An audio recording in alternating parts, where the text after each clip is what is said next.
Let's talk about going all in. Mm. So if it seems like we weren't all in during the years of joyful sacrifice, which I think we were. There's always another next level. Exactly. I didn't know that back then. I know it Mm-hmm. now, and I know that it never stops. But at that point, I thought we were, kind of at our max capacity. And, joyful times, not sleeping much, building our careers, building our real estate portfolio, building our young family. And we realized, maybe realized is the wrong word, through that evolution, we shared in episode 3, we knew that those years of joyful sacrifice were not meant to last forever. I think that's what It's a sprint. Yep. Exactly. That's what gives it meaning. To the human mind, if there's unending suffering, that's really hard. Mm-hmm. That is really hard for any human to get through a period where they don't know when the suffering will end. So whatever it is, whether it's a time of sprint in your, career or your financial freedom or health or a relationship or whatever it is, knowing that there will at some point be an end point, even if it's amorphous and you don't know exactly what it is, knowing that that end point, will eventually come is part of what makes it joyful. Mm-hmm. So we were in this period for a number of years, growing our careers, growing our real estate portfolio, growing our young family, growing our marriage. We had not been married, that many years at that point. We were in years 6, 7, 8, 9 of our marriage. And we were coming to the realization that we were reaching financial freedom. And it probably made sense for Nick to step away from his career in technology to continue to grow the real estate portfolio. We shared in that past episode, Nick had his real estate license. We were servicing third-party clients, helping them to buy homes, fix up those homes, and then manage those homes. We were building our property management company as well. And this idea that we could work 24 hours a day, 7 days a week for weeks and weeks and weeks on end was fun for a short period of time. Joyful, crazy, exuberant, just... I just have this huge smile on my face, looking back at those just absolutely crazy years. But we were ready for a transition. Mm-hmm. We were ready to solidify things. And so we went through about a year-long process making the decision for Nick to leave his traditional career in tech. And we want to share that story with you. Many of you have either already left your careers, you're thinking about it, maybe you're thinking about changing your careers. Many physicians might go from, say, traditional hospital or clinic-based employment to, say, locums or something else more flexible, going down to part-time. There's all sorts of arrangements, but it's a big, big, big transition that many people contemplate, have already gone through, want to go through in the future. So we'll walk through that journey. So to kind of set the stage, we're now as we're working through this, we're in 2018. And then Nick ultimately left his career in technology in 2019. And that was really the next big milestone in this journey. One of the most common questions that we get is, when is time for me to quit my job? And unfortunately, there's a lot of people out there who hate their job and see financial freedom as this this panacea that's going to fix everything about their life. And in our experience, that's just not the case. You need to really just love your life. It should be a pull, not a push. It should be a pull, not a push to leave your day job. And I remember when, as Elaine was just saying, we were starting to serve real estate clients. We had at some points, I think, 5 or 7 of these single family home deals going at a given time. And it was just so frenetic, joyfully frenetic, but it was an extreme pace. And there's this feeling of man, I got to go to my day job now and I'm going to lose money going to my day job. And I remember sitting down with our accountant, and we were eligible for real estate professional status because we were spending more time on real estate than we were on our day job, despite the fact that I had a high level 6-figure W-2 job. And our accountant was like, I know that you're working 100 hours a week, but the IRS may not believe it. And is this truly sustainable? And is this highest and best use of your time? Is this highest and best use of your time? And I remember that being just an incredibly salient conversation.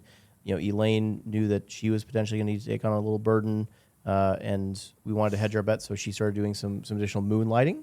We tried to kind of time it with that. We tried to time it with some financing on different properties, so we sort of maxed out all of our conventional mortgages. We got our, you can get 10 conventional mortgages per person theoretically. I don't know anyone who's ever actually achieved that though, because the paperwork gets too intense, before then, but we got as many conventional mortgages as we could possibly qualify for, before stepping back from the day job.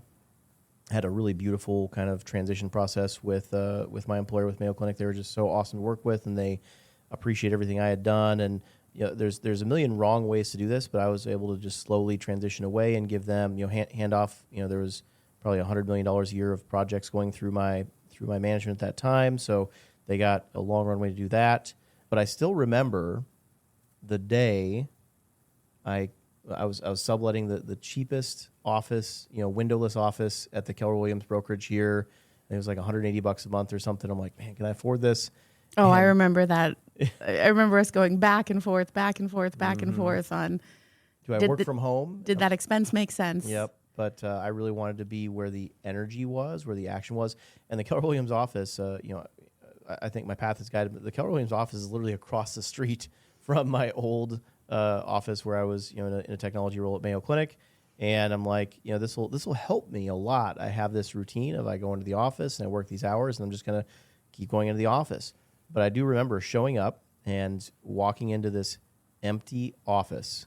With no windows. No windows, no furniture, no nothing. And just this incredible weight on my shoulders in good and bad ways that I needed to do something today. I needed to make something happen. I had to go win a client, do a deal, or my family may not eat. And that's like a little hyperbolic, but I think most people, honestly, struggle with self-employment or owning a business or something like that because either they don't feel that kind of weight, that they don't feel that fire, or they feel it too much and it kind of consumes them or burns them out. And we did a lot of deals. Part of it was there happened to be a Tony Robbins event the day after my last day on the job that Elaine and I went to. We could spend a long time talking about that experience, but in the call it 72 hours of self-employment, my first 72 hours of self-employment, we generated as many real estate commission transactions as we had in the prior 2 years combined. Just like when you have focus, you can do anything. I still remember Elaine, her number one concern was that there'd be no breaks when I left my day job. And I'm like, what are you talking about, baby? We're going to have more time. We're going to be able to take vacations and stuff. And she's like, no, dummy, not no BREAKS, no BRAKES, no breaks. The W-2 was this anchor, this consistent income stream, and also a thing that consumed, most of my time and made it where I couldn't go do, so many deals that it would bankrupt us or something like that. And Elaine was going to have to really step into her chief risk officer role even more than before. But it's still, one of the most, potent inflection points of our entire, journey when you get that base level income. And it wasn't a huge amount of income. It was, $80,000 a year max. And that was with, Elaine doing kind of all the office work, so to speak, associated with it. Me personally resolving every maintenance ticket, doing every lease, tour and call and everything. It was not sexy. It was technically a significant step back in terms of salary income. And since that time, we've now had the pleasure of both, formally and informally coaching, probably hundreds of people through this process, through this thought process. And I want to share the algorithm that worked for us and offer it to you in the event that it works for you. You just heard, Nick and I go through the algorithm in narrative form, but let's lay it out.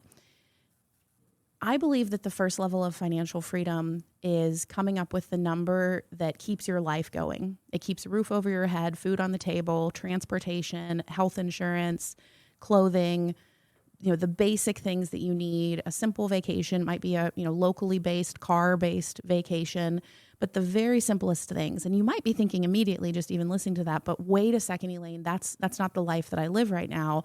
I don't want to have a downgrade in my lifestyle. And I'll offer to you that that's just the first layer, but it's important psychologically. It's important psychologically. That is your freedom number, in my opinion. The number where you can wake up and you can participate safely in your life. You're not worried about hunger or homelessness or the car breaking down and leaving you stranded on the road. You have your very basic needs met, but you do have to be honest with yourself and make them basic, right? So at that time, for example, a typical metric in the United States is that you might spend, say, 30% of your income on housing. We were spending like 7% of our income on not just housing, but our utilities and our maintenance expense for our home combined. So we were living in a home that, by outside metrics, was much less nice than maybe we could afford, but it was a great home. We were safe. Our children were safe. We had a backyard. We had a beautiful tree in our backyard. It was everything we needed. So come up with the number that is your bare bones. You can keep the lights on. You can keep showing up day to day. And that is your real freedom number. And the reason that's the most important number is because psychologically, that is when you have earned your freedom. That is when you have earned your freedom. And then from there, you get to decide, okay, what do I continue to earn on top of that through my traditional career, through my investment portfolio, through a side gig? And then all of that additional income that you're earning is to improve your lifestyle, whether it's to improve your living situation or take a bigger vacation or have nicer clothes or more clothes or whatever it is for each person. But that first level is so critical. In my coaching program, Freedom and Legacy, that's the first thing we teach in terms of what we call our financial abundance series of what is that bare bones number? What is your true freedom number when you own yourself? No one else owns you. You own yourself and your time is yours. So we came up with that number and we were living that number for many years. We talked in the previous episodes about keep your expenses as low as possible, drive your income as high as possible, and then invest the difference over and over and over and over and get that snowball going. And then we wanted more security. You'll hear as you get to know us through these episodes that I'm the much more conservative, risk-averse one. Nick is much more the visionary, let's go out and do cool things, and we balance each other really well. So we wanted, more security than that. We had saved up a ton of money, but we were also investing most of our free cash. So I was at a stage in my career where I was able to moonlight. So I decided that it was a joyful sacrifice that I would sign up for as many moonlighting shifts as possible. So let's make sure we understand what that means. So in residency, I was working about 80 hours a week in the hospital. I was actually in the outpatient clinic at that time, so it was a little bit easier. And then I was picking up as many moonlighting shifts as I was allowed to help with this transition of Nick leaving his traditional employment. And that gave us a buffer. So that's what I consider to be, let's call it like step 1 and step 1.5. Step 1 is what is your bare minimum amount of income that you need to keep the lights on month to month, get to that number, find a way to either have many months of that in savings, or in our case, it was that's how much was coming in from our real estate portfolio that we had built that we wholly owned. And then if there's a way to quickly, easily supplement your income in the beginning, find a way to do that to give you an additional padding of security.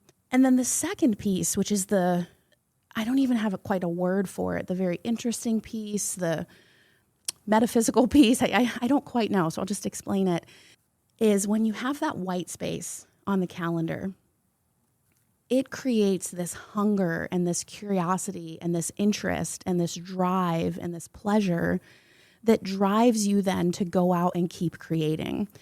So when we've worked with people over the years, or I've worked with my coaching clients, they'll, kind of anchor on, maybe they have a side gig or a real estate portfolio, and they'll kind of anchor on, okay, well, this is where I am now. And then if I cut back at my W-2 job or maybe leave it all together, they think that it's linear progression. And I'm like, oh, no.